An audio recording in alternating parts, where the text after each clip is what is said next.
Почитувани гледачи, добре дојдовте во уште едно продолжение на подкастот Митови и факти. Денешен гостин ни е скопскиот адвокат Рахамин Мизраки, кога јас ќе го слувам со Рале, бидејќи се познаваме едно по барем 40 години можеби. Така да е. Да, тоа кажеме и колку сме остареле во меѓувреме. За жал. Не, Да. по-искусни сме станали. Колку и се трудам, нели, ова да биде се еден лежерен разговор, нели, сепак ќе говориме за нешто што не е нималку лежерно, нити пак весело. Па, ете, ќе се обидеме, нели, да можеби први оваа година, бидејќи така се паѓа датумот, да го спомнеме страдањето на македонските евреи, но и страдањето на евреите во Втората светска војна во текот на годините кога Европа остана без памет и нешто друго завладеа со континентот. Прво да те представиме, значи реков скопски адвокат, но ти своевремено беше, ако не се лажам, и член на управен одбор и подпредседател на еврејската заедница во Македонија, така? Така беше нешто? Бив заменик председавач со управниот одбор. Управниот одбор, добро, во ред. И исто така си обучен истражувач за Аушвиц, Така. за најозлогласениот концентрационен логор Така. во Втората светска војна, каде што повеќе од милион евреи се убиени, само таму? Само во Аушвиц. Да, само во Аушвиц. Точните бројки варираат, меѓутоа над милион луѓе. Над се милион убиени. луѓе се убиени. Во контраст во Треблинка се 850.000. Да, таму завршуваат македонските евреи, така. Така. Во Треблинка, и се 98% од вкупното еврејско население во Македонија се убиени во Треблинка, ако не се лажам. Така. Така, тоа е еден рекорд неславен поставен во Втората светска војна. Тоа е единствен процент кој што е постигнат во историјата во Втората светска војна. Таква екстерминација не се бележи ниту во окупирана Полска. Значи, Ефикасноста на депортацијата во Македонија уништила 98% од народот. ќе се вратиме повторно, не би сакал толку малку да говориме за македонските евреи, ќе се навратиме на тоа, но јас би сакал да ставиме една генеза. Што ми е, значи, и погибието на македонските евреи, и сите други евреи е дел од конечното решение, кое што едно време во тајност, а потоа и како една полутајна, полујавна работа, се одвива во Германија и во нацистичка Германија да се потенцира и која што предвидува, нели, прво попишување, па гетоизирање, па на крајот и екстреминација, елиминација на европските евреи. Дали може да ни објасниш генезата? Како почнува тоа? Прво се носат оние закони, ако не се лажам, па има некакво насилство. Така. Веројатно не почна со тоа, него антисемитизмот е сепак многу постара работа од Точно. Прво Од нацистите. да се заблагодарам на поканата. Второ, да, драго ми е што го уживаме пријателството повеќе од 40 години.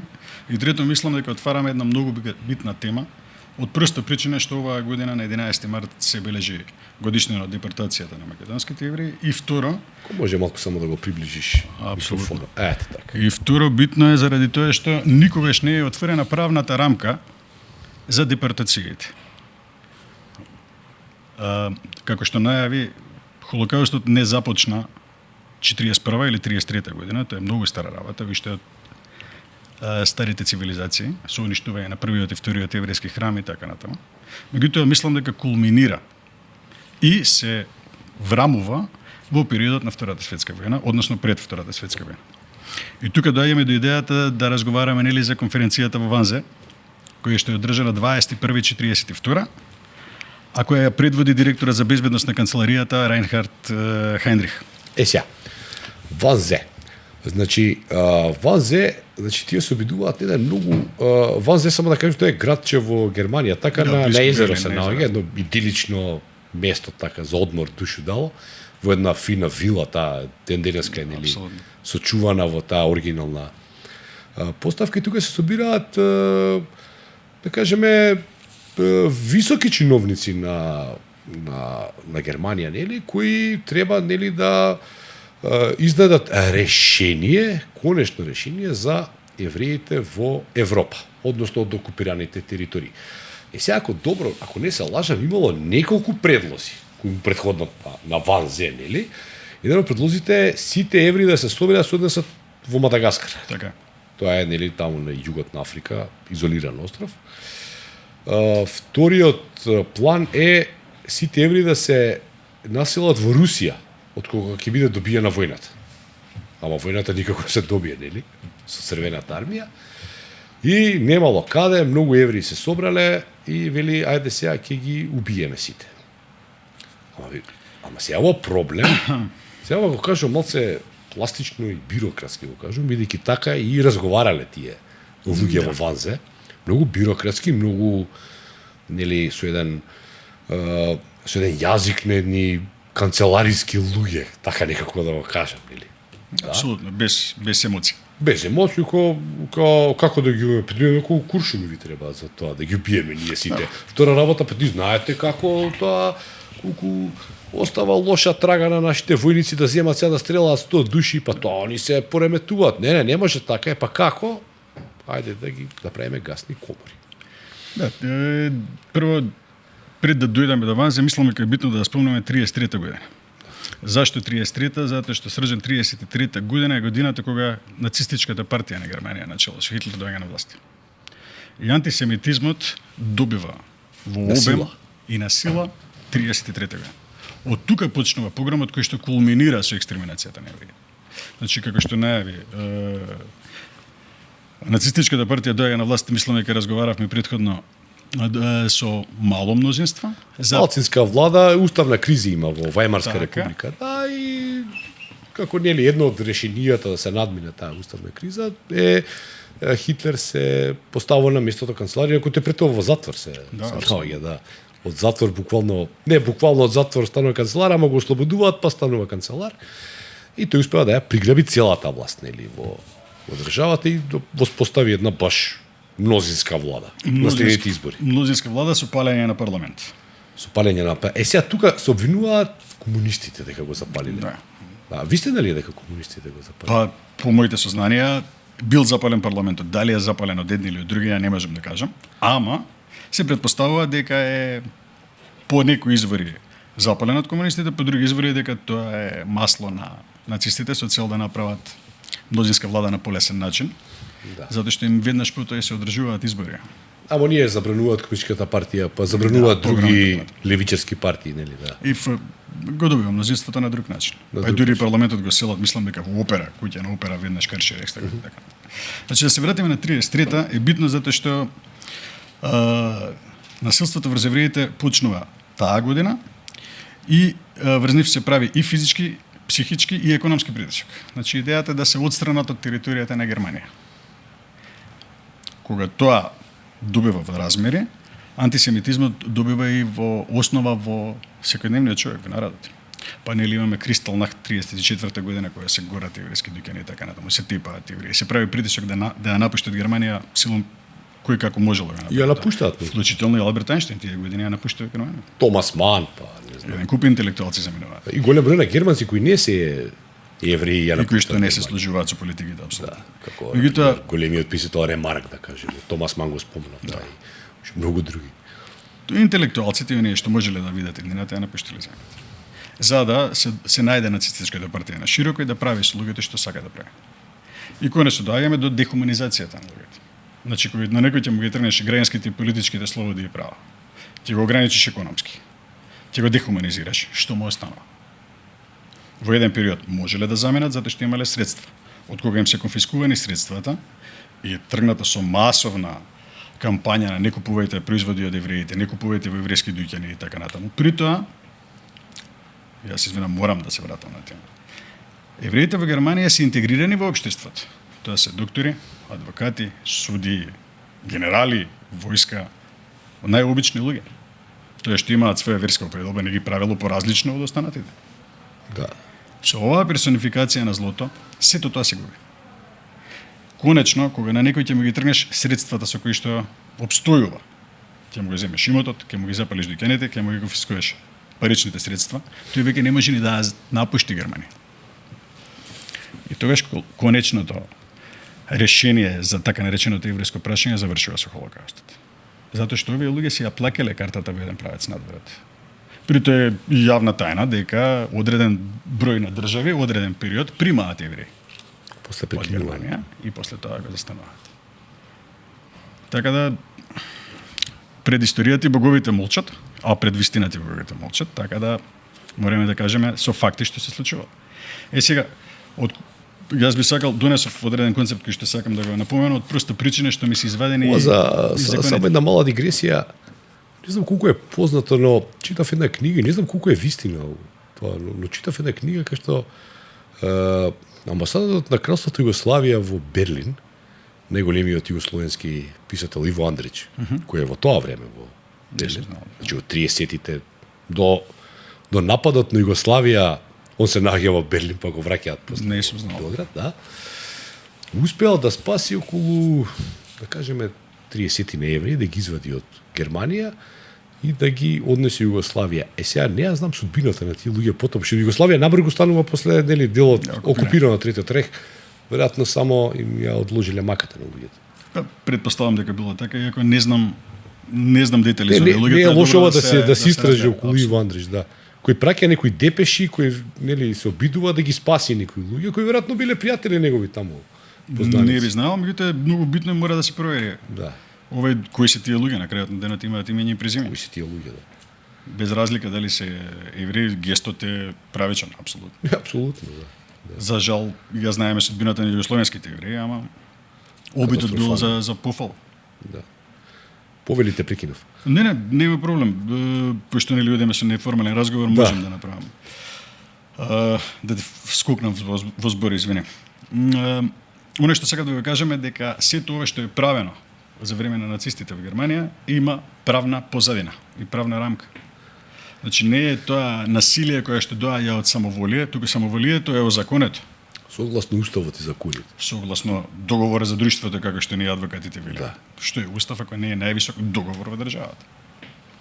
Сега они согласно законите, не можем да зборувам за германскиот устав, кој што не ми е тема на обработка. Али има закони, да. Ама законите кои што За се носат чистотата на нацијата, така се вика. апсолутно. Закон за чистота на нација дури дефинираат кој е тоа евреин. Ке ми дозволиш. 35-та година.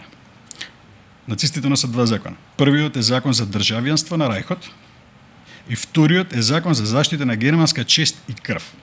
Сега ќе ги вработиме едното и другото. Ајде првото. Со првиот закон, а и со вториот закон, ја чистиме Германија од све што не е ариевска. Како? Се дефинираат други, а тоа се евреи, како посебна раса која што не може да има политички права, тоа што го зборевме. Дури одат до таму да забрануваат мешање на крв помеѓу ариевец, Односно германец. германец, или на германец по нивните стандарди. Да, па не секој влегол у тие мислам. Така. И како ти реков, мешање на бракови со евреи, дури интимни врски помеѓу евреи и ариевската раса. А сега, само за евреи важело тоа или, например, не смело ни други некои? Јас зборувам за евреите, меѓутоа тука се мислам и Словени и Роми. И Роми. Овие конкретните закони, во овој момент ќе зборуваме само за евреите. Значи, ни Словени, ни Словени и Роми темата е апсолутно биле ова, жртви да? на Да, Холокаустот. и Роми и Словени исто Апсолутно. подлежат на овие... Апсолутно. Согласно овие закони, сега, кај евреите, јудизмот оди по мајка. Добро. Се наследува од мајчина страна. Оделе дотаму да законот, кој што го донеле, вели евреин е секој кој има тројца или четворица еврејски предци. А за еврејски предок се констатира дека е секој кој припагал на еврејската верска заедница. Значи, до тука сме јасни. Со ова нацистите дефинираат евреи по вера, а не како раса. Добро. Значи, правиме разлика помеѓу расна и верска определба. Ако ме велиш дека јас сум посебна раса, а ме дефинираш по мојата вера, тогаш не зборуваме за раса, зборуваме за вера. Да. И второ, дури постои дефиниции за тоа што се лица од мешани раси. Значи, што би се случило и дали се смета за евреј некој кој што произлегува од мешан брак. Значи, лудилото оди во големи размери. Нацистите бараат обичниот човек да ги докаже расните белези на своите предци, а за тоа ги користи верските матични книги. Па луѓето, за да го докажат своето еврејско потекло, морале да вадат црквени книги, Крштеници. венчаници, крстеници, изводи од синагоги и така натаму. И ова се однесува и на евреите. Словените и ромите. И тука јас носам еден извадок од законите кои што ти ги спомнав, би ти го дал да го видиш на германски јазик, во кој што се покажува крвното сродство. Тројца евреи, еден евреин и така натаму. Значи, буквално генеза правим. Чекај сега, значи ова се тие Да, кои се евреи по дефиниција согласно законот. јуде евреи, така? Да. Тоа значи. И сега, Удрив значи, микрофонот. еден од 4 кои имаш ти паси евреи. Да. До трето Значи, колено све што имало грам Некоја еврејска крв. прабаба и тоа. До трето колено све што имало еврејска крв завршувало во Холокаустот. А имало и многу луѓе кои да кажеме биле и атеисти, агностици и ова кои воопшто не придавале значење на Точно, тие и работи. било неважно. Било неважно. Ти си Тотално евреј, неважно точка. дали практикуваш или не практикуваш, дали си агностик, атеист или така. Да, Тотално немало неважно. никакво- Имаш грам еврејска крв согласно овој закон, завршуваш во Холокаустот. Крај. Значи, многу луѓе кои не биле дел од таа приказна завршиле во Така е. Да. И завршуваат онака како што завршуваат. И една се приказка кај Томас Ман кој вели дека еден есеј и вели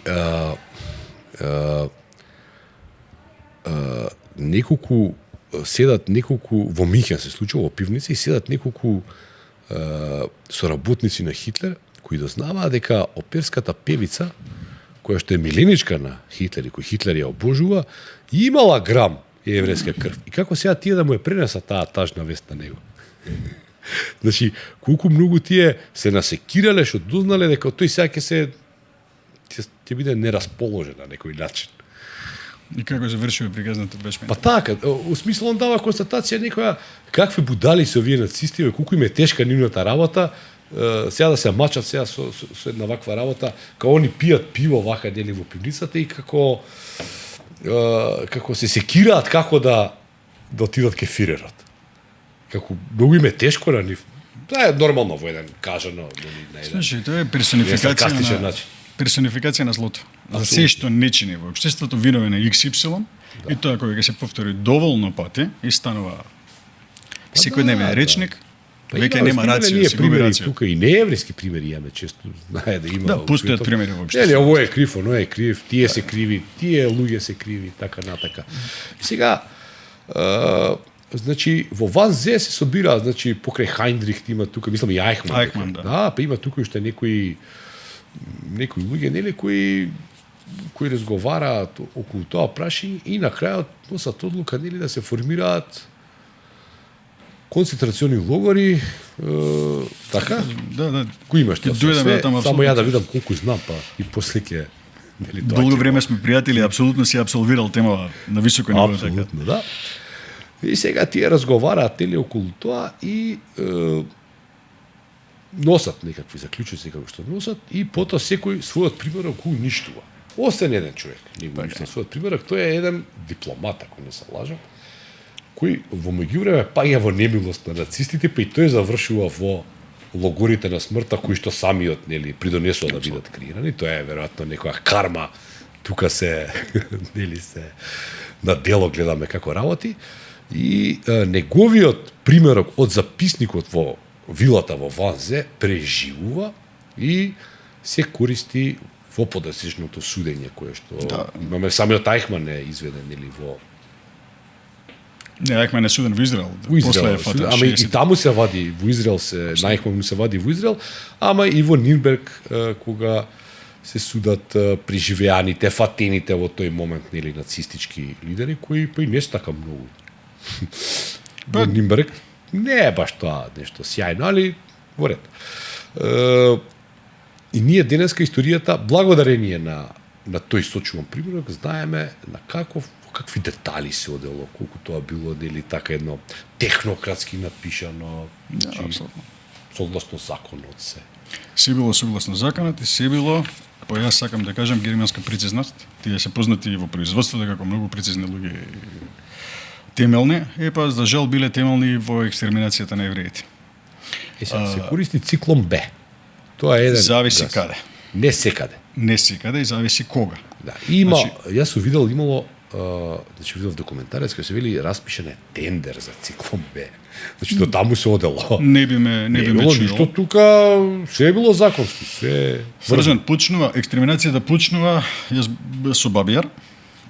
Со користење Бабијар на е првиот Айзенцбрук. голем масакар, така. Да. Имало и пред тоа масакар. Имало, меѓутоа такви размери е Тоа Бабијар. се 30.000 луѓе Стрелани близко Киев. во Киев, така? Да. Стрелани од нацистите и тука учество имаат и оние бандеристи што ги викаме ние денеска, Апсолутно сите што биле поддржувачи нацисти, на да нацизмот, кажеме, тоа, украински и така натака. Да? Апсолутно. 30.000 се да. Тоа е првиот од големите убиства и за жал нацистите се соочуваат со технички проблем. Они формираат Einsatzgruppen ги викаат. Тоа се групи за ликвидација кои што се жалат дека не можат да го издржат психичкиот Па ги терет моралот. на вршењето на злочинот. И заради тоа нацистичката команда се обидува да најде поефикасен начин за отстранување на овие луѓе, со што би ги заштедила своите сили од непотребни во наводници, психолошки трауми и така натаму. И така доаѓаме до циклон Б. Притоа они експериментираат во неколку наврати со различни отрови. Ако не се лажам, првото користење на циклон Б е направено во Аушвиц врз руски заробеници. Ова ставете го со знак прашалник, меѓутоа мислам дека беше така. Прво се екстреминирани руски офицери или војска, а за после масовно да се користи циклон Б. Прво виделе како ќе Пробувале што ќе има голем ефект. Циклон Б е пестицид, луѓе. Пестицид тој само го како беше го кислородот го собира. Тоа не е ни отров. Хеморагија, крварење во плука и ги дави луѓето во суштина. Да, ги дави собствената. Значи тоа е пестицид кој што бил користен во индустрија за различни цели, за жал е И е користен. многу ефтин, тоа е. Тоа е прво. Затоа што кога ќе направиш некој кога ќе направиш од некој нечовек, не ти е битно како ќе заврши. Зборуваме за посебна состојба на умот ако воопшто имале нешто такво тие во главите.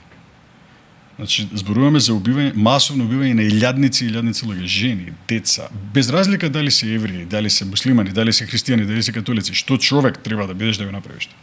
Они се убивале, најмногу се евреи убивани, али Не е спорно. многу и германци се исто така загинат. Психолошка состојба треба да имаш во главата, ако воопшто можеме да кажеме дека некој имал глава да размислува со нејзе, кога го вршил тој злочин. И уште полошо, морале да ги отстранат доказите од злочинот.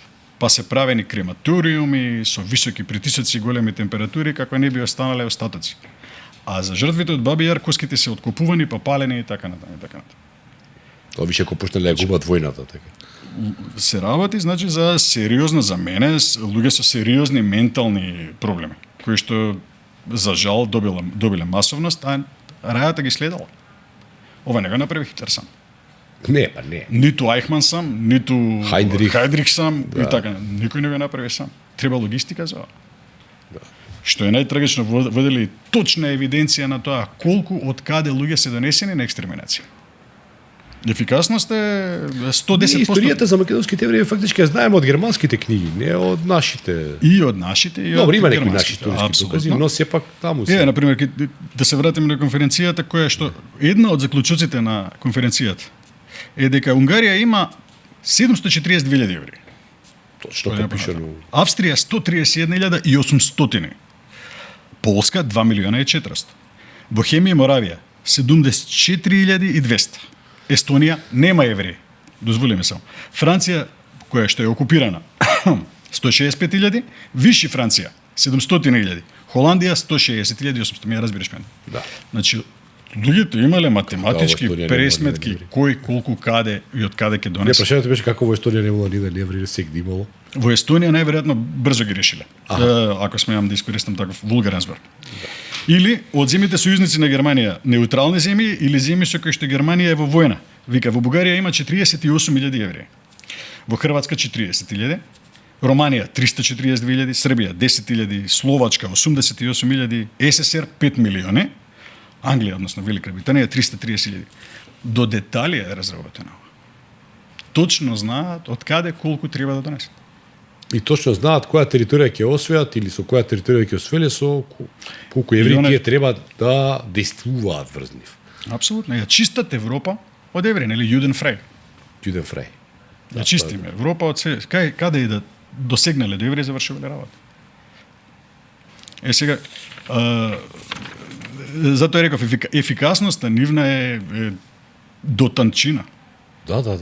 Воопшто не се импровизирало. Бројките им биле точни, како доаѓале до тие бројки, преку своја инфилтрација, преку своји луѓе во државите каде што имале многу силни. Апсолутно во државите каде што биле. Еве во окупираните држави на пример, кога ќе зборуваме претпоставаме за Македонија, за македонските евреи. Апсолутно, да, ќе оставиме малце понатака, да. Тука ќе го прецизираме нашето депортацијата на македонските евреи. Ама зборот ми беше дека ефикасноста, прецизноста не е аматеризам. Ова се професионалци кои што точно знаат, многу свесно знаат што прават и како ќе го направат. Да. Дури се и во историјата имало демократски избрани на избори. Апсолутно. Да. Демократски ја добиваат власт. Апсолутно. Уставно.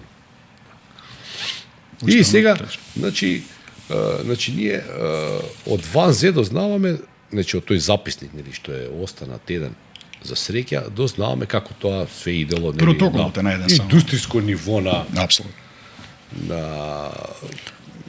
На една беспрекорна бирократија која, нели, треба сега да ја ичисти Европа од евреите. Така. Не знам дали си бил во Аушвиц. Не сум. Аушвиц, јас неколку навреди сум бил во она што е останато како музејски дел. Постојат огромни хали на кондури, куфери, златни заби, коса, алишта, со опис и попис на тоа што е земено. Индустрија, луѓе. Од косата се правеле влакна за подморници или за душеци, од алиштата, не знам што, златото.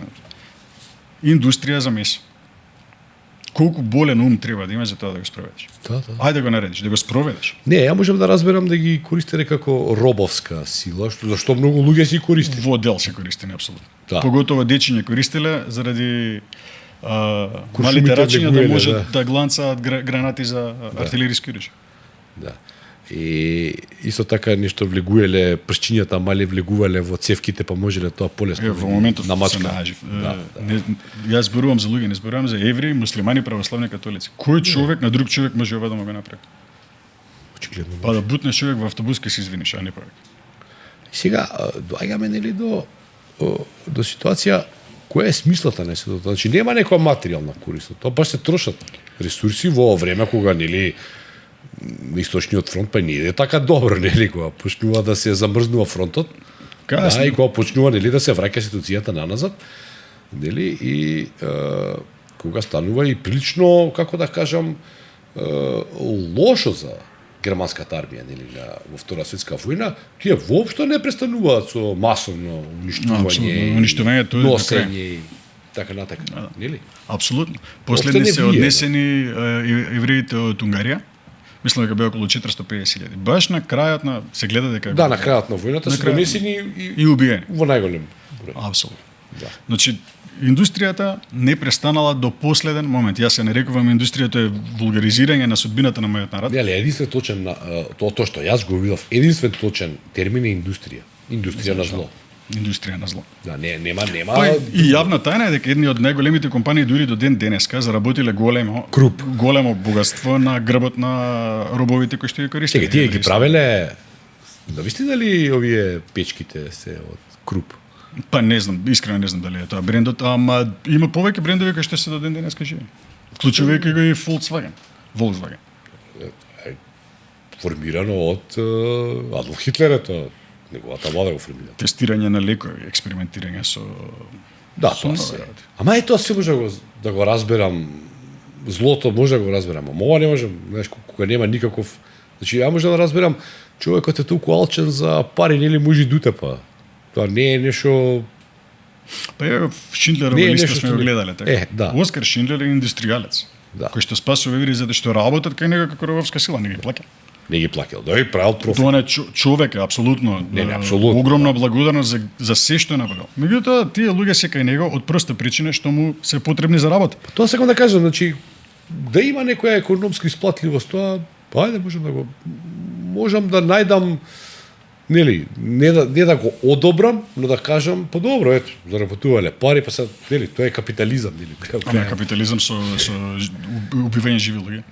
Па добро, некош било робовладетелство. Не е така одамна сме имале робови, модерна така држава, во Втора светска војна не е така одамна срежа. Па не е така одамна, ама не е така одамна ни робството, така да кога ќе видиме, нели, да, значи тоа е што ние денеска тогаш мислиме. некои други луѓе биле дехуманизирани. Значи не е тоа. За жал тоа се Човековата случува. историја е историја на еден геноцид во континуитет. Некако помалце, некад повеќе, нели? Но ова не можам да го сватам, бидејќи тука се создава една индустрија сама за себе, која треба да ги уништи сите евреи, а при тоа не придонесува, нели, строго капиталистички кој ќе говориме, строго материјално, не прави некој додатен приход. Тоа ми е, нели, Видите, феноменот. ако збориме за приход и човечки судбини, влегуваме во тема која што стварно Не одвратно. апсолутно брат. Да, не сакам така да ви да Ама дека бизнисот го имал својот бенефит од ова, апсолутно го имал. го има. Дека една индустрија цела работела на грбот на овој народ, апсолутно го имал. Дека заработиле огромни пари на грбот на мојот народ и на словените кои што се убиени или ромите, апсолутно го заработиле, тоа се факти. Па најголемите трговски партнери во Втора светска војна биле сојузници. Биле спротивставени во текот на војната. Да, и тоа Капиталот некогаш и наоѓа начин како да се го сработи својот. Јавен податок е дека Джералд Форд продавал камиони за транспорт на германскиот вермахт. Тоа е факт. и то цело време, да. Јас читав еднаш Кои што биле нацисти на кој мислам. едини кој ја затворил својата фабрика во Германија е Жилет. Не би знал. Па го јам негде прочитан, ќе го карактеризираме како мит кој треба да се провери. А дека многу други брендови кои што не ги имало и од оваа страна на граничето продолжиле да се функционираат во текот на војната. Дури најдов една интересна приказка. Пред војната Фердинанд Порше својот бренд со Фердинанд пишувало. Кога ние негови самоодни топови, односно антитенковски топови Не, Тигар тенк. на Курск. Тој е Тигар тенк е Тие се негов. Тигар, ама има и едни си го самоодни хаубици некои кои се антитенковски оружја, кои требале да добијат Курската битка. И тие се викаат Фердинанд. Тие 90% тие не трнале, пошто моторите им се расипале. Биле премногу тешки гломазни, Много тешки и слаби мотори имале. И вели тоа толку многу лошо придонес за неговиот бренд, што по војната веќе не е Фердинанд, туку е Порше. Што е денеска еден, нели, од најпопуларните автомобили. Еден од најспособните тенкови во тоа време, јас сакам историја, па малце ми паса. Да. Што е можеби неврзано со ова конкретно, е дека Тигар тенкот е произведен од Порше. Да, секако Како да. еден од најквалитетните. Да, ама тој е под брендот Тигар. Тоа сакам да кажам. Овие се Фердинанд, се тие позенисти иделе, да. Дизајнот е негов. Дизајнот е негов. Ме разбираш. Значи ти го спомна јавната набавка на Циклон Б, и ова било нека се. Ја било јавна набавка, да. А Порше денеска едно многу симпатично го возило. Сите сакаме да го возиме, нели? Апсолутно. Да. Апсолутно. Ама генезата Престиж е- нели во автомобилската индустрија и така натаму. Апсолутно, да. Ама има некоја генеза малку. Бизнисот преживува, предпоставам дека е тоа, не бирајќи средства. Не берејќи средства, да. Сега Ние сме можеби деца на едно друго време каде што целта не ги оправдуваше средствата.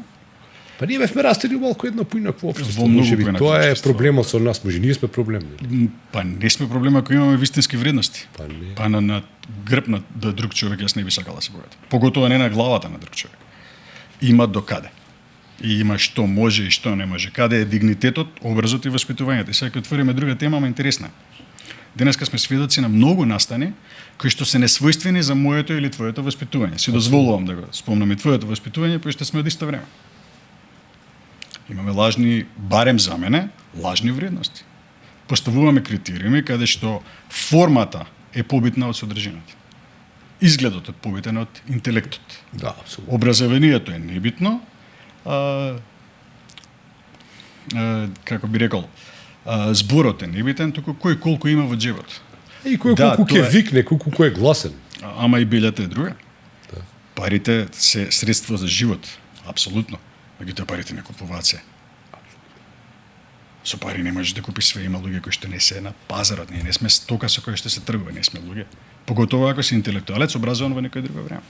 Диплома да купиш, да, можеби некому ќе му стои на зид. Диплома беше престиж да се дојде да... По не секој дипломира. Не секој можеше да заврши, беше строго образованието. Нити па беше страшно ако не завршиш, нели? Апсолутно се служи. Трудот беше многу честна категорија. Се работеше честно, со труд, со пот, се мачевме бе луѓе да дојдеме да не. Немаше никакво подценување за луѓе кои немаат. Можеби јас сум несоодветен сега во... Сега сите имаат фокус, ако немаш мастер, па ти си полуписмен, нели? Кешки сите да го имаат мастерите да знаат да го употребуваат. Не е само да сте хартија. Нема врска тоа, не. Тоа знаење. Значи за нас вредностите се изместени. Апсолутно се изместени. И во музика, и во култура, и во филм, и во само историја. едни такви изместени вредности. Каде е тука историската вистина? Нема како и за незе да нема место. Историската вистина е така како што ја каже, историска вистина. Тука нема мрдање. Ама како на многу луѓе тоа да нешто као баш не ни се свиѓа се ова. Знаете како? Не вознемирува многу муабетот. Па не е лошо човек да е понекогаш прагматичен, меѓутоа не да се игра со историски факти. За мене, а мислам и за планетава, историјата е воделка за еднината. Не можеме да заборавиме кои сме, што сме и зашто сме.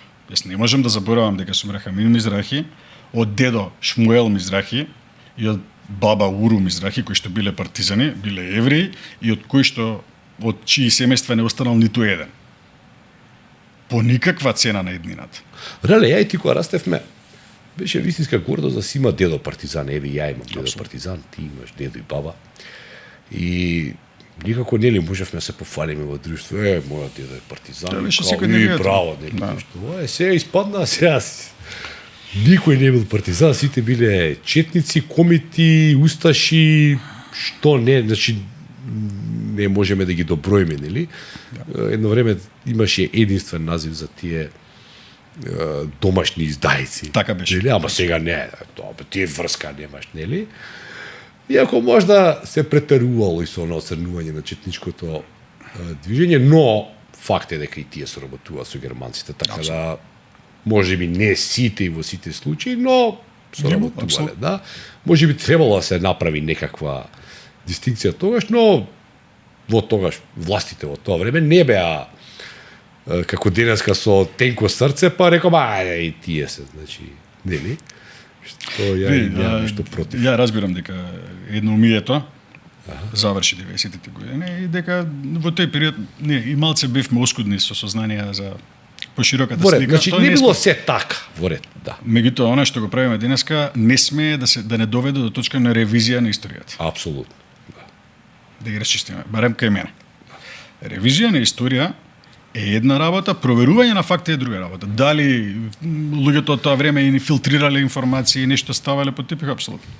Апсолутно. Дека тоа беше пресвета држава и пресвет систем, не беше. Апсолутно. Ги имаше своите мани и колку побрзо ги признаеме, толку подобро. Ама од друга страна, да се правиме слепи на нешто што е нотирано како ноторни факти не дозволува. Оние кои што биле на другата страна, на спротивната страна на партизаните, да, имало зашто биле. Имало и зашто биле, да. Тоа не го тврдиме јас и денеска, тоа го тврди историјата. И не само во Македонија или поранешните југословенски простори, по светските институции историски исто. Утврдено е кој на која страна бил. Не можеме да бришеме работи. Секоја чест. Дали имало самоволија од оние кои што после Втората светска војна биле на функција? Апсолутно ги имало. Дали имало злоупотреби? Апсолутно ги имало. Колку повеќе ги отвориме тие прашања и ги установиме дека е така, секој има право да плаче на своите мртви луѓе. Не можеме да бараме историја за евреите, вистината за евреите, а не ја бараме за партизаните или за злочините на партизаните. Ги имало. Колку побрзо тоа го отвориме како прашање, толку побрзо ќе заздрави ткивото. И ќе ги застанеме оние кои што величаат Недичевци, Лјотичевци, Ванчо Михаеловисти и така натаму од фризирање на историски факти. Бевме сведоци пред неколку години на отварање на клубови. На озлогласени фашисти, кобници не само на евреите, него и на македонскиот народ. Апсолутно. Ванчо Михаелов во Битола Али сум зашто и цар Борис во Охрид. Прво, Срđan, ја сум... Чекај, ај сега генезата да ја фатиме, да, како рече ти, правната рамка е најбитна. Апсолутно. Истата правна рамка што има, нели, во Германија, ја добива и во тогашното царство Булгарија. Така. Да. Слична е, уствари. Да, Исто се носат закони, така. Да. И тие закони важат на територијата на територијата на денешна Македонија, бидејќи е таа под окупација, така. Така. Или како што некој љуби да каже под администрирање. Јас не сум од тие што користат термин Не администрирање, сум ја, администрација мораме да ги архивска спомнеме. работа. Мораме ни да ги спомнеме, да ги поздравиме. Знам, од знам. тука. Значи, вака, прво, ако ја отвараме темата која што ја спомна, ја би почнал од малку порано. Ајде. По крајот на Првата светска војна Бугарија е губитник, Да. нели?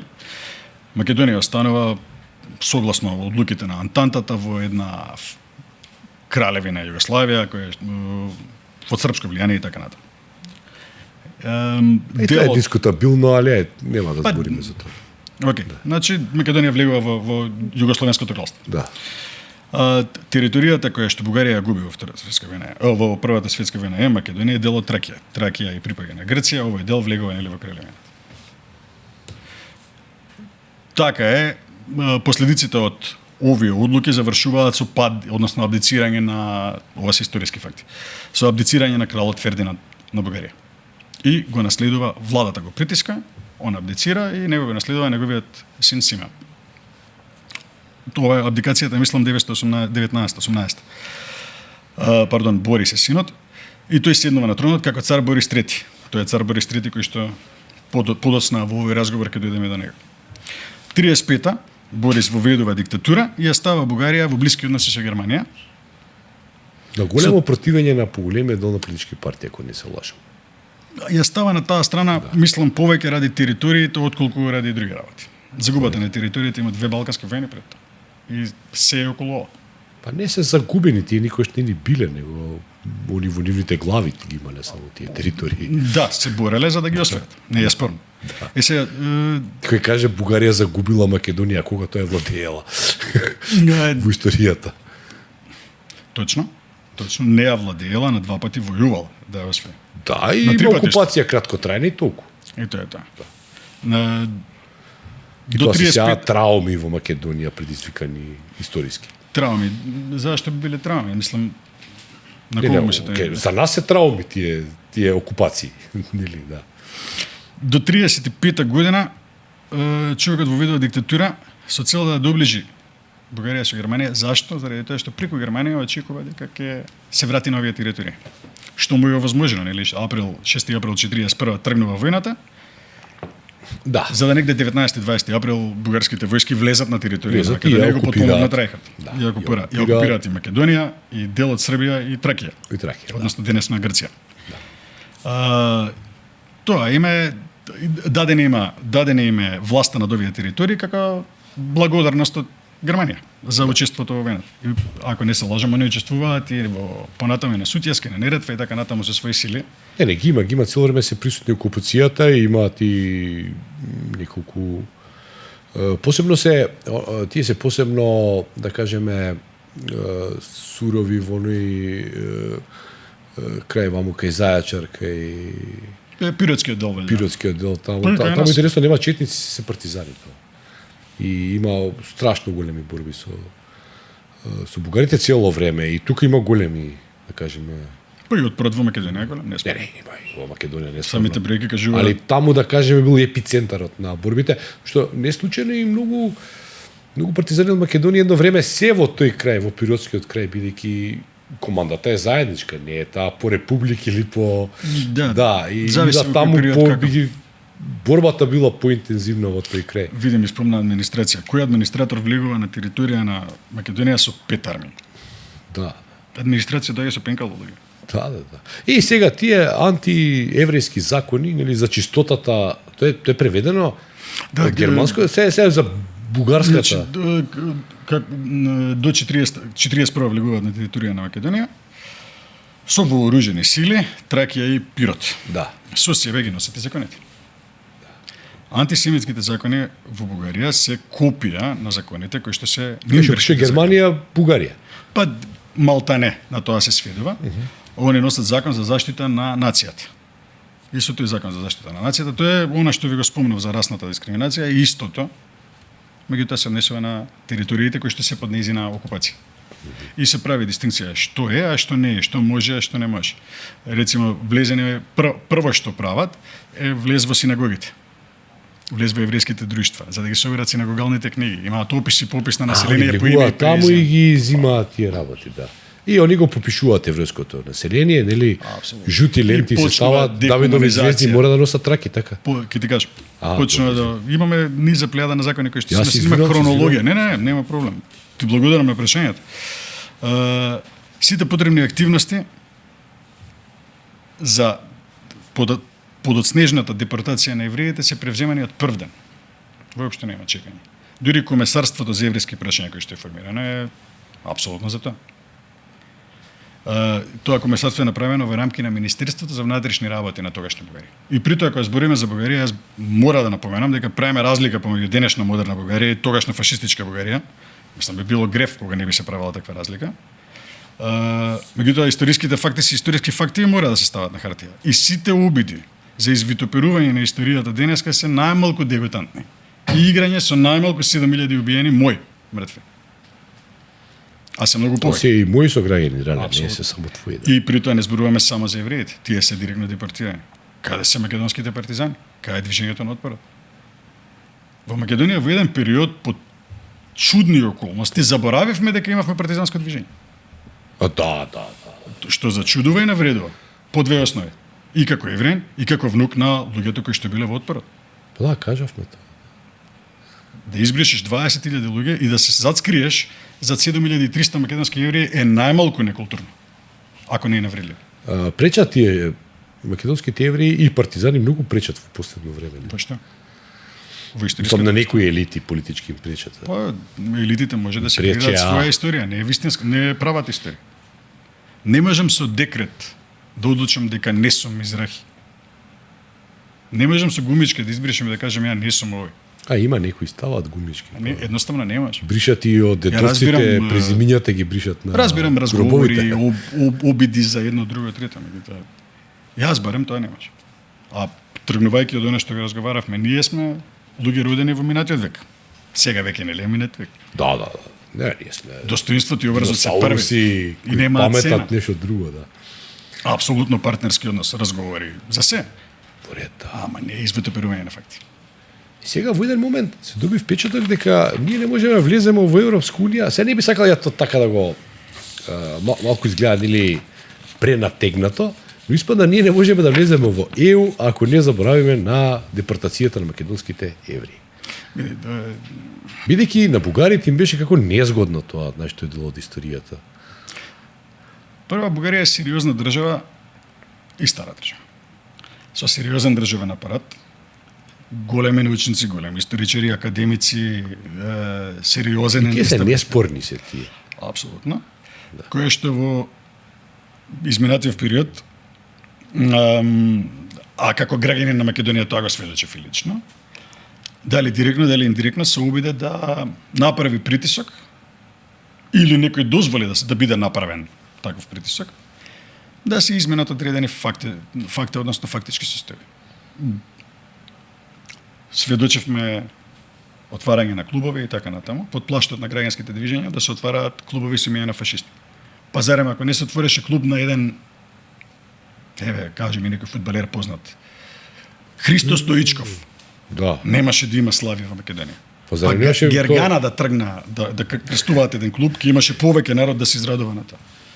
Нели зборувавме да ги зближиме народите, да нема стигма помеѓу македонските и бугарските. Па зошто мора да пипкаме таму каде што боли? За да има реакција и поутре да се каже дека нешто можеше може. не знам, Желјев да се вика и ќе немаше никаков проблем. Никаков проблем со ништо. Проблем ќе немаше. Сега се отвори клуб Ванчо Михајлов во Битола, така? Така. И на отварањето на клубот дојде заменичката председателка на Бугарија, па председател на собрание, па премиер, па еден куп министри, јавни фаци, нели? Кои што дојдат тука да го поддржат отварањето на културниот во наводници клуб Иван Ванчо Михајлов во ова. И тогаш најдов ја нашиот славен историчар Тодор Чепреканов ми даде една изјава, вели Ванчо Михајлов, значи историската личност, има 7 пресуди на смрт во самата Бугарија. Разбирате? Да. Че не е тој само спорен за не е спорен само за Македонија, рале. Тој е спорен и за самата бугарска историографија, која нормално новите генерации не ја познаваат добро, па Ванчо или па не Михајлов, приметуваат. ако јас добро се сеќавам, е последниот на кој што му е дадена можност да формира држава од страна на Хитлер. Да, И независна држава донесене- Македонија. Точно. Донесене баш при падот на Бугарија. Да, и И оние сватил два дека нема месеци околности. од како? И сватил дека нема околности за формирање на држава. Сватил дека нема повлечен расположение. во Рим. Да, Значи- повлечен е од Загреб преку Загреб во Рим. Или именување на клуб Цар Борис III во Сред Охрид. Пак ќе кажам, немам ништо против, апсолутно, тоа е модерна земја со супер ски центри, убаво море. Кој Бугарија? Соседи сме. Ностоп идеме, да. Има Одлични ли, пријатели и немаше релации. потреба од пикање во око. Ајде да видиме колку те боли. Јас така го доживам како човек, не значи дека сум го прав. Ќе ги избришеме партизаните. Дуге. Ама не е и трна да ги бришат. А голем број на... Ама тоа не го направија тие, тоа го направивме ние. Да, па не Значи, зборам за нив, за нас. јас зборам. можам да барам од некого нешто. Официјално или подмаса? Еве тука во центарот на Скопје, значи во непосредна близина на ова студио каде што се наоѓа Слободен печат, имаш една инсталација од партизанското минато. Се уште стои таа една зграда тука од страна на собранието на Македонија. Се уште стои тоа како една релјефна инсталација се наоѓа, но ги нема оние буквите кои пишува, Не, мислам дека фашистички пишуваше окупација. НОП 41-45, нели? Јас се сеќавам И сега тоа може да биде нели ако протолкува видео некој страна да каже види шубаво направиле нешто, воопшто да не знае за кој период се однесува тој еден споменик, многу убав. Срđan, кога можеше Вили Брант да се поклони пред жртвите на Холокаустот. Да. И да се ја прифати својата улога во историјата. Зашто да немаше една демократска држава данас? Која што можеби можеше да не води низ патот на политичката транзиција и патот према Европската унија. Значи, Види, човечки зборува. Нема потреба некому со прст во око да му подеш за да ти покаже колку го боли. Мислам дека тоа се случуваше. А вината е наша. издржавме болка сега да бидеме реални се. И на крајот на денот белјата е наша. Па наше. Јас Наше можам да срамот. барам дали некој ќе дозволи сосема трета работа. Наше И прашање е дали ја барам. Не знам. Нели? може да не е барано. Не знам. Не можам да тврдам нешто што не знам. Она што го знам сигурно е дека кога јас сум разговарал со видни представници од таа држава, а по повод еврејските жртви и депортациите на македонските евреи, не било прашање дека не е така. Се тука имаше еден дипломатски скандал кој се случи апропо ова, ако не се лажам, Бојко Борисов засади со Вењамин Нетањаху во, како се вика тоа, во Израел, Во Јад Вашем, во шумата. во Јад Вашем, нели, во шумата на праведниците, едно дрво, нели, не знам како Бугарија се најде на праведната страна, за да потоа тоа дрво биде извадено откако, нели, се приказната за... Се Дали, работи дали е за- мит или не факт? е мит. Значи вака, Јад Вашем е музеот во Израел кој што ги одбележува жртвите на Холокаустот. Бугарија има, мора да ја кажеме вистината, има големо граѓанско движење. Има, тоа апсолутно е тачно. Ајде Може би за тоа. требаше да тргнеме обратно за да им биде јасно на луѓето кои што ќе не гледат, Ајде. јас и ти го знаеме. Се извинуваме. Значи, подобро би било да имаме генеза за да биде јасно за што зборуваме. Така. Прво, стигнавме до окупацијата на Македонија, инфилтрацијата по сите нивоа и спроведување на антисемитските закони, закон за заштита на нацијата. И сега јас можам тука да баратам со имења на гледачите дали им е битно или не им е битно, не знам. Меѓутоа ќе ми дозволиш. Ајде, можеш имиња да кажеш. Законот прво во Бугарија има профашистички движења од 920. Тоа не значи дека немало на територија на бивша краљевина Југославија. Имало Имало лютичевци. тренд. 1940 Има и година, сега. ноември месец, апсолутно, е донесен законот за заштита на нацијата по пример на нирбешките закони. Значи, нема граѓански слободи и права, нема политички слободи и права, нема бизнес, нема здравство, жолти значки, нема мешовити бракови. Има цитат од цар Борис III. Вели вака: евреите се најголемото европско и национално зло. Тие се народ без вера, без морал. Ова каже. Ова не го измислив ја. Ова Тоа го каже царот го Парванов 2001 година, он беше нивниот министер за надворешни работи. Ова го каже Парванов 2001 година во бугарскиот парламент. Тоа се цитати од таму. Тој го Зборуваме со цитира факти. царот. Добро. Законот имало отпор во граѓанското движење и во парламентот, меѓутоа поминува ноември 40 година. Законот е потпишан од цар Борис III како указ за да влезе во сила на 21 јануари 1941. 3 месеца пред Бугарија да влезе во тројната войска. Тој кажува и дава одговор на нешто друго. Дали имало притисок од нацистичка Германија? Апсолутно го имало. Добро, дали можело да се издржи? Дали биле во войската која ги донеле овие закони? Не биле. Значи можеле тие и да Можеле и поинаку. Да поинаку као сега, факт е Краљевина дека Југославија не воведе антисемитски закони. факт е Не дека успеа. дека поголемиот дел од евреите кои живееле на територија на Бугарија се спасени. Тоа не значи дека не биле интернирани и Апсолутно ќе го затворени. кажеме и тоа. Вистината треба да се каже. Значи, ќе ми дозволиш. 21 јануари 41 е укажот и спроведен законот за заштита на нацијата. Тука се нели бришењето на евреите. Да. 6 април 41 почнува војната.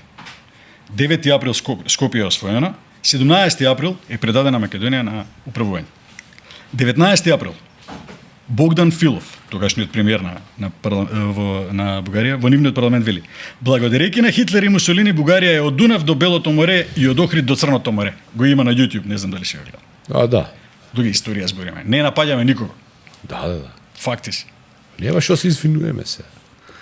Се спроведува окупацијата и се донесени тројца владици и 400 попа со цел за духовна асимилација. Не ги асимилира евреите. Не. Тоа е Попови и владици, за жал, евреите не можеле да ги асимилираат. Да, тоа е за македонците, да. 42 година овде сакале на ништо, площад. имало друг план за евреите. 42 година овде на площад се мешаше земјата на Бугарија и Македонија. Да. Со еден познат кмет, чие име нема да го употребам. Чиј внук денеска е Внукот и не е виновен, нели нормално. апсолутно. Внукот не е крив за неговиот дедо. Ама се случило. Влегуваат со своја војска, своје правосудство, свештенство, образование и излегуваат на граница према Албанија. Се воведува закон за еднократен данок. Секој евреин мора да се го декларира имотот и тој му е земен. И сите средства кои што се собрани од евреите се на конто 344 во Бугарска народна банка. Уште еден факт. Значи платени све според законски, значи Се по нема. правила службе, како викавме на времето. Значи бугарите примиле нешто од германците во. А јас реков, тоа е стара сериозна држава. Добро, да. И сега Можеме да разговараме за факти вака. 42 година Маген Давид, обележување на куќите како еврејска жилишта, листа на станари именична. Ке жалам што не ја земав книгата на Караманли и на Садикарио. Имаме листи на евреи со Садикарио окупација, ни беше со Жамила покојна. Листи на евреи со професија, имења, презимења, датум на раѓање, окупација, све живи. Полициски части се воведува, се блокира гетото, нели? Забрани за ресторани, театри, библиотеки, со реченица забрана за евреи и кучиња. Што зборим? Дехуманизација комплетна. прв пат останав И сега, без збор. и па сега ја зборуваме вистината. Постигнуваат и договори, кои го спомна правниот дел. Значи администраторите ова све го прават, нели? Фактите се тие. Види, фактите јас ги црпам и од македонски извори. И од Ајде, само меѓународни продолжите извори. со фактите. Музеот на Холокаустот во Вашингтон, во Соединетите Американски држави, нема да користи информации кои што не проверени. Апсолутно. Се е микрофилмувано. Дури ги имаат и пресудите со кои што се осудени овие лица сега што ги спомнувам од народната власт на Бугарија, дел од нив се стрелани, дел од нив биле пред тоа елиминирани. Значи правиме разлика помеѓу две Па Бугарија. дел се во тогашна Федеративна Народна Република Југославија, другите се во Бугарија, да судени, стрелани и така. Апсолутно. Бугарија си ги суди своите злочинци. Да. Паднати се пресуди, дел од нив се извршени. И сега ќе се вратиме на фашизмот, па ќе дојдеме до преодниот период. Да. 22 февруари 43. Премиерот Богдан Филов го именува Александар Белев, комесар на Комесаријатството за еврејски прашања, и му дозволува, го именува пред тоа, меѓутоа му дозволува да склучи договор со Теодор Данекер, договор за депортација на евреите од територија. Датумот е 22 втори 43-та и Белев во името на владата и царот подпишува договор со германската амбасада, со амбасадор Бекерле за депортација на 20.000 евреи. И сега јас носам примерок од договорот кој што е изваден од музеот Јад Вашем во Израел. Вика Скопје 5000, предпоставам луѓе се тоа така. Да, апсолутно. Во 5 воза, како ќе ги соберат 5000. Во Битола 3003 воза, значи 1000 дарка по воз, така. Така што доаѓа. Во Пирот 2000, тоа е територија Тоа е која контролира Бугарија, така. Тоа е Србија, ама ова се окупираните територии. Да. Скопје, Битола, Штип, Пирот. Горна Џумаја 3003 воза, Дупница, она е Тоа е веќе да, и Радомир. тоа е пред Софија 3000 со 3 воза и во Радомир 4000 со 4. Те молам проđite горе десно што пише. Каде? На логото. Јад Вашем. Јад Вашем. Да. Светска институција. Значи ова е А истото го има и во насловот е Музеот на Холокаустот. договорот за депортација на евреи потпишан од Белев со Данекер. Готово. Значи ова е највисоко министер за надврешни така со министер Денекер е пишува тука. представник вика, на депортација на СС, кој што е задолжен за депортацијата. еве сега вака вика бугарскиот комесар за еврејски прашања. Александар Значи, имало комесар за комисија за еврејски прашања и комесар. Па не ти го кажав се. Го кажам, заборе. ете, изненадувањето е огромно, поморав 2 пати да го. И германскиот капитен Да. Хапшфюрер Денекер, Хаупштурмфюрер Теодор Данекер, добро, да, кој е нели во име на кој што е пратен во СС, да, СС е тој, значи СС е, да, кој што е донесен во Македонија по депортацијата на француските евреи. Задржи го слово. Аха, фала. А инаку за она што те зборував колку се евреите по попис за депортација, еве уште еден оригинален лист германски. Ова што го зборевме, Да, што го зборевме на да, почеток. колку ги има во која земја. Yes. Јој ќе задржам. Слободно. Те мол. И сега И дока ја спроведуваме 11 март, блокирано гетото, однесени евреите. Што се прават? Се носат од Почнуваат депортациите на 11 март од монополот. од монополот. А таму се собрани од гетата. Таму се собрани од согласно договорот. Они Скопје, треба да Битола, испорачаат Штип. XY број на луѓе. Да. Цело Скопје, цела Битола и Штип, све што фатиле од евреи донеле тука, Да. ги држат како привремено во монополот на Многу Скопје. нехумани услови. Апсолутно. И од таму се испрекаат со возови за окупирана Полска да завршат во логорот на смртта Триблинка. При тоа Триблинка не е концентрационен логор од типот на Аушвиц, каде што има и работна сила. Не. Кој Во- влегал во Триблинка, веднаш бил Одмах. екстреминиран. Апсолутно. Во Требника нема ни циклон Б, така. Нема. Со што се убиваат? Со издувни гасови од тенковски мотори. Со дизел машини. Значи уште понехумано. Уште понехумано, уште подолга смрт и така натаму. И историски факт е дека дел од чуварите се бандеровци. Ти го спомна Степан Бандера, да, тоа е. Па да, тоа е Види, еден. нацизмот и Тој е нема Ванчо Михајлов, ја национална... не гледам некоја разлика. Нацизмот меѓу бандери. не е само нема ограничување на германски нацизам или на бугарски нацизам. Тој е интернационален.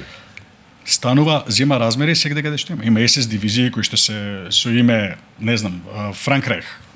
Да. Сега сите што биле Има ги на приврзаници нашите на- простори, на- нема кој немал СС дивизија, мислам. Добро, некој па има. ние имаме овде дивизија која што била под СС. Како? Има овде на овие територија Да. СС дивизија која што е мислам на Джемо Хас. Джемо Хасан. Джемо Хасан е лидер, не, таа се вика таа се не, Джемо Хасан Знаеш не е на кој лидер. мислам, така? Да, се вика СС дивизија, како се викаше, спомени кону средновековен. Не, ти изгубив. Сега ми Ке Скендербек. Може да се вика Скендербек. Се викала Меѓутоа, СС тој што ја дивизијата. водел е кој? Джемо Хасан е водачот. Да. А Што и е други. СС дивизија кој што Еуген, како беше принц Еуген. Принц во Евгений така, Хрватска, да, таа се горе. А ти на Источен фронт тие се борат. Апсолутно, да Да. не сум. И на западен. После се борат и со американците и со англосаксонските сили се борат. Така. Да. И сега доаѓаме до зашто зборевме, извини, подсетиме, многу теми фаќаме од сите страни. За бугарите, нели, за... Доаѓаме до депортациите, за кои што депортацијата е се платена носат- карта. Која плаќа карта? Секој од тие што треба да патува. Што им велеа на тие луѓе кои плаќале карта? Ќе оде Дека на работа? одат некаде. Аха. И? И одат некаде, уствари Мора да си некаде. платите карта уште. Да, си плаќате карта и си одите некаде. Дали тоа секаде е први, само тоа е бугарски.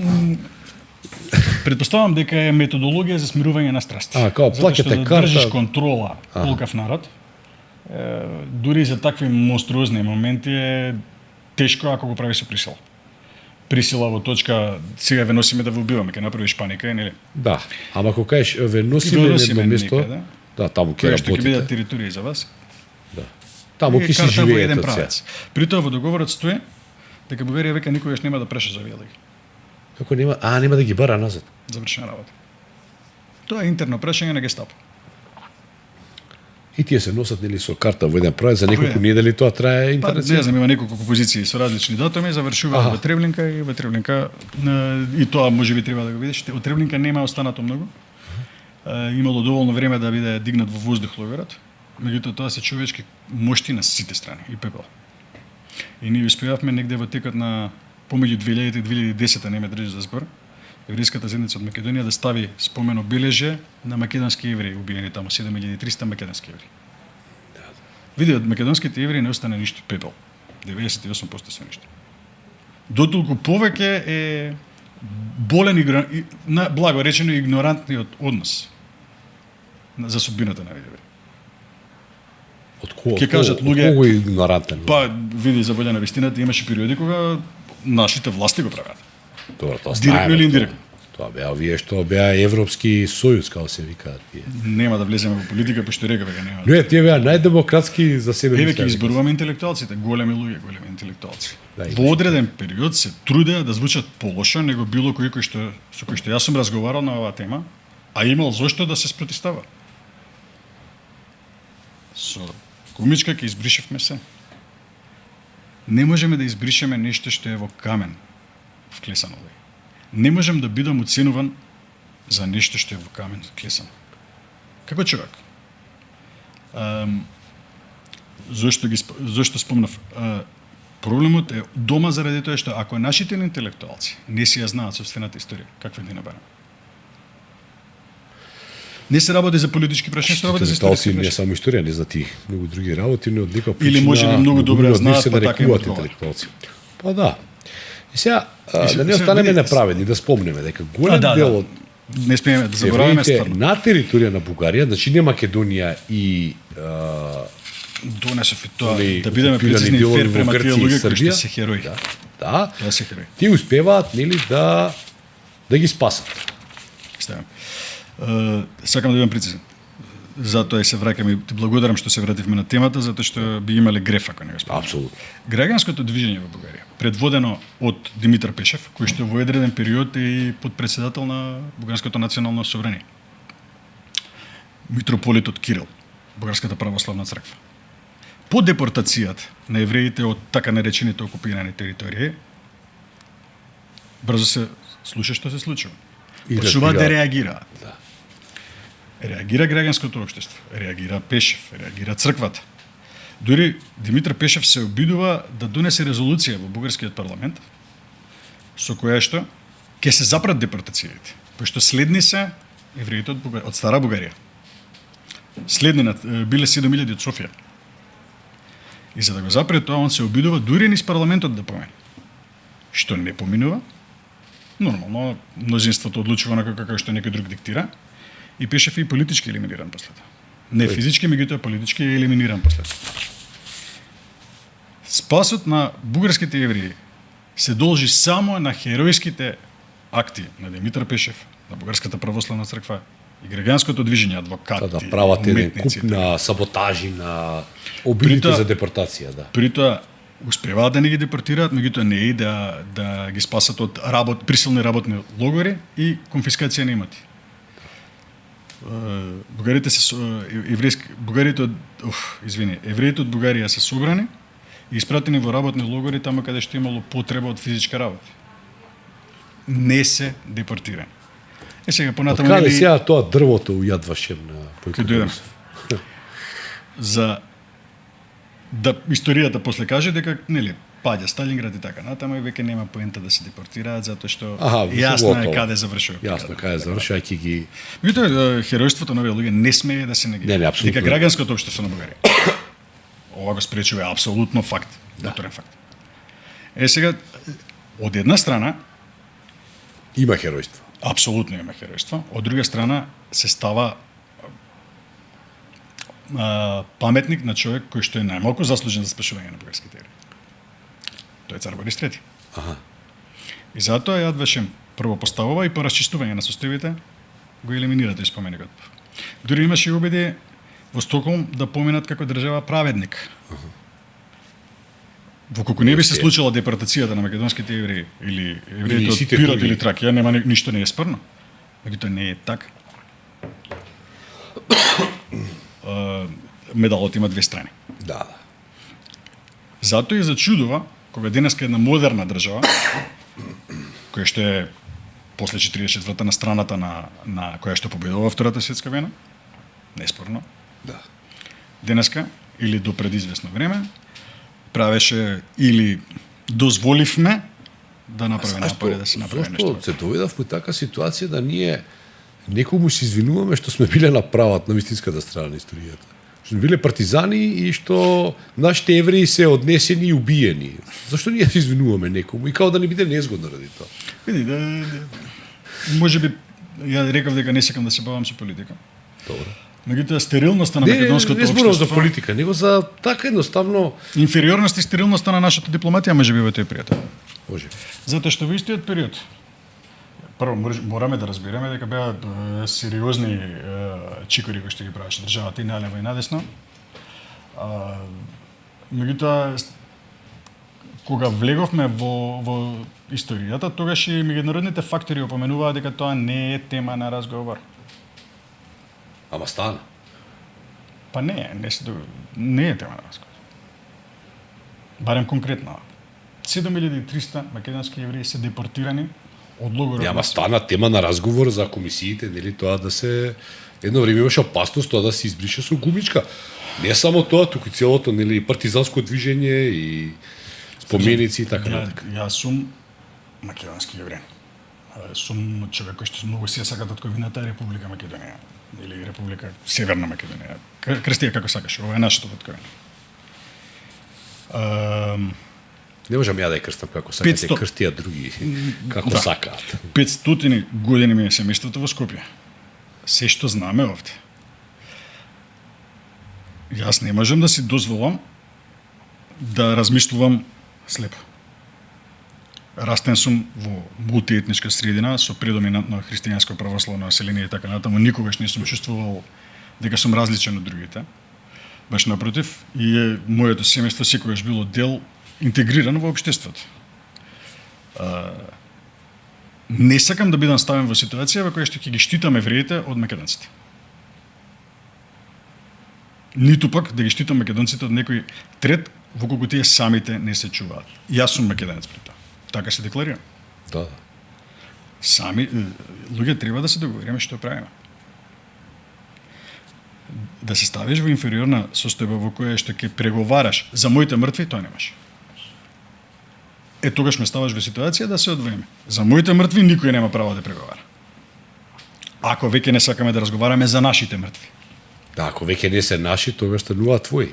Ако не се наши, тогаш се мои, а за нив По нема еден момент преговара. така стана тоа, рале. Се мислам дека бев јасен, не сакам да бидам разбран погрешно. Не, Не правам дистинкција ја одлично те помеѓу разбрав, да. сам себе и останатиот дел од македонскиот народ. Или народите кои што живеат во Македонија.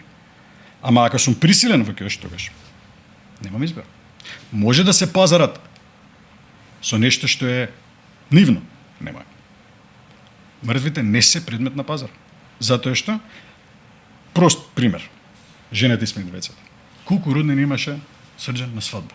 Твои блиски. 10 на 15, 20, 30. Прилика. Јас имав тројца. Со кога се пазарат? Мојата баба била учесник во НОБ во Македонија. Во Тиквешко. Февруарски походи каде свене. Како ќе одам да запалам свеќи? Или да изразам почит? Што ќе му кажам на дедо ми Шмуел? Самуел. Или што ќе му кажам на мојот син Јаков Мизрахи, роден во Скопје? Првиот Мизрахи е дојден 400 и некој или 496. Давичо де Фернандес Мизрахи дошол во Битола и подарил Хавра Кадиша. Па сакав еве на крај тука 600 години држи. позбори ми за тие ладино евреи, тие ми се да кажеме една многу интересна група која од Шпанија и Португалија, нели, по реконквиста е принудена да бега од тој дел на светот, нели, и се насилува најголемиот дел од нив, не сите, најголемиот дел од нив на територијата на Османлиското царство. Дел од тие доаѓаат вие наши краишта, така, и иако имало во антиката и докази, нели, дека имало за еврејски заедници, сепак најголемите еврејски заедници на наши овие простори се од тој период. Има ли уште доста припадници од таа субкултура еврејска? Ладиното е изгубено како јазик по втора со смртта на генерацијата на нашите дедовци и баби. Ти ја говориш? Говориш ладино? Дефинитивно, јас повеќе го разбирам него што го говорам. Кога го прашав Тоа е варијанта на тоа е шпански јазик. шпанско-хеврејски јазик. Да, шпанско-хеврејски јазик. Архаичен дури од тоа време. Како? Архаичен. Архаичен зачуван од шпански тоа. јазик. Да. И некој убаво спомна, евреите на Балканот доаѓаат по инквизицијата. 1492. Тоа се формирало по реконквистата, и нели? се пречекани со отворени раце од турскиот султан Бајазид. Апсолутно. Преку Солунското пристаниште и Дубровничкото пристаниште се влезени тука и го носе со себе сето она што го имале во Шпанија. Прво голема болка на евреите моментот на заминувањето, присилното заминување од Шпанија. Да. Меѓутоа и овде доаѓаат на територија која што е благо наклонета. Затоа јас денеска можам да кажам јас сум македонски евреин и да се гордеам со зборот македонски. Зашто мала дигресија ќе направам. Јас во Германија сум бил во градот Регенсбург и локалната водичка која не носеше низ Регенсбург ни кажа дека далеку пред нацизмот, векови пред нацизмот, градот памети два големи погрома кои што се случиле во градот кога еврејското гето, значи тогаш било гето, значи тогаш не биле евреите интегрирани во градот Регенсбург, страдале, биле запалени, голем дел било убивани и така натака. Ова се векови пред ова што го говоревме ние сега, нели 33-та, 35-та и така натака и носењето на законите. Дали тука некогаш на овие простори имало погром на еврејско население? Дали се знае? Не. Од кога се дојде на Балканот, Значи, првиот кажувам, погром е Балканот, цело. 43. Не, тоа се тој па нема погром, тоа е нели, рековме едно културно. Ма нема. Од времето на романиотите. Да. Од времето на романиотите има евреи овде. Не, има евреи, град, ама Битола, Скопје. Не, има, но овој, нели, инквизицијата која ги брка од Шпанија се зголемува, да кажеме, бројот на евреите. Така е. Драстично се зголемува населението еврејско на Балканот и немаме погром. Нема, апсолутно не. Живееле во гета, Да.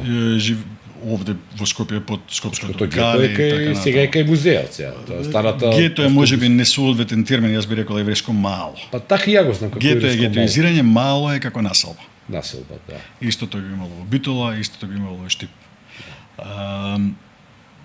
Гето кога ќе ме каже мене човек, јас веднаш ми доаѓа логика и аналогија Варшавско гето, гетоизирање. Да, Краковско гето, да. Тоа не би сакал да. А ова е сепак мало. Ова се мало.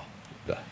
Значи сме живееле Значи, Башка и погром Барабар. на тоа мало никогаш. Апсолутно. Сме живееле Башка и Барабар. Да. Башка секој за себе и Барабар еден со друг. Јас доста често го споменував примерот кога горела, ќе ми простиш, не можам да се сетам која година. 19 век горела црква, сите излегле во Стара чаршија, сите излегле да гасат црквата. Без разлика која што е. Да. Значи јас припаѓам Може, на але пак тоа ќе гаси. Скопје, јас припаѓам на таа Македонија. Да. Лесно е да се бележиме леви и десни, црвени, зелени, плави, жолти, тешко е да се избришат белезите. Има една рабинска, ако ми дозволиш, вика, некој за некого направил голем греф, многу зборувал. И немам навика на микрофон. Да. Многу зборувал, го говорал. И отишел кај рабинот, рекол, абе, греф направив, како ќе си го исперам гревот? Рабинот му рекол, ќе земеш една перница, полна пердови, ќе се качиш на највисоката точка во твојата куќа и ќе ги истресеш пердовите. Гришников Добро, и како ќе ми помогне тоа? И ќе се симнеш доле, кога ќе го собереш и последниот пердов, тогаш ќе си го испереш гривот. Да се вратиме на она што беше направено како грев према еврејската заедница минативе години. Толку работи се кажа. Толку работи се направија да тие гревови ќе требаат години на одредени индивиди да им бидат заборавени. Значи, перницата е полна со пердови, само некој треба да ја истреси и да почне да ја собери. Треба некој да ги се собере. Оти лесно е да се тргне белјата, тешко е да се застане, или како што се вели, што еден будала ќе ми простиш на зборот. Може да направи 10 паметни не може да оправи. Рале, завршиме додека не сме почнали да плачеме. Па да ни се смеат гледачите. Јас сум неизбежно благодарен за овој искрен и неформален разговор во кој ето успеавме на еден на наша генерација својствен начин да зборуваме за нешто што е премногу тешко да се зборува. Апсолутно. Една работа не смееме буди да многу забораваме. емоции. Срđan, оваа држава за евреите направила многу повеќе него што можеме да замислиме. Независна Македонија, со сите своји економски, политички и секакви проблеми, успеа да смогне сили и да изврши денационализација на еврејските имоти, од кои средства се направи музејот на Холокаустот, како пети во светот. Да. Тоа е мојата татковина Македонија го Белград се уште направила за нема. има во помало издание и така натаму. Меѓутоа пети во светот по својата големина. Тоа е нешто што многу поголеми држави од нас го немаат направено.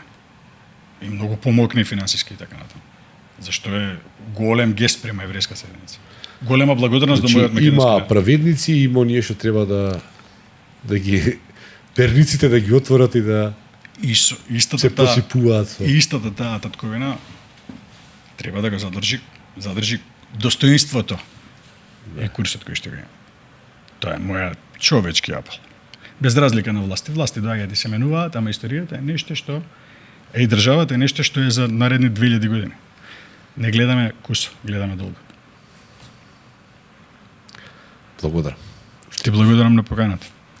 Почитувани гледачи, се надевам дека тешко да се каже уживавте, но дека ако ништо друго научивте нешто ново, пријатно.